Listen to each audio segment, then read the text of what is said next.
আমাদের যারা উলামায়ে কেরাম রয়েছেন, আমাদের আলেম উলামারা, দুঃখজনক হলেও সত্য কথা এই, নানান কারণে আমরা বিভিন্ন দলে ফেরকায় বিভক্ত হয়ে গিয়েছি।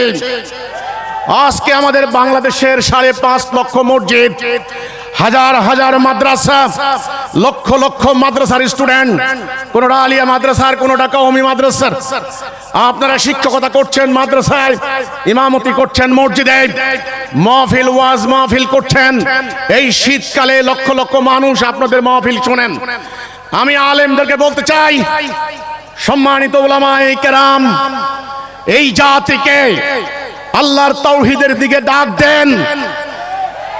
আপনারা মিম্বরে দাঁড়িয়ে যারা মুসল্লি আসেন, মুসল্লিদের সামনে বর্তমান চলমান এই রাজনৈতিক ব্যবস্থা বাদ দিয়ে আল্লাহর দেওয়া ব্যবস্থা গ্রহণ করার তাৎপর্য বুঝান।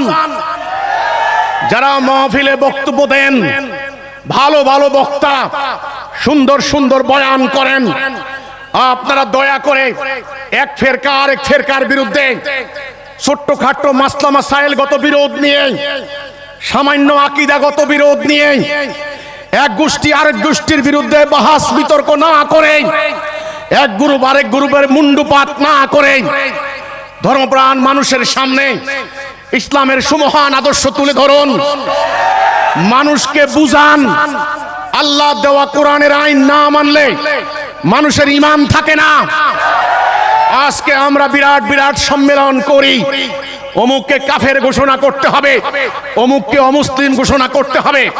ভাইরা আমার, আলেমরা নিশ্চয়ই জানেন আল্লাহ কোরআনে বলেছেন, যারা আল্লাহর কোরআনের আইন দ্বারা বিচার করে না তারা কাফের।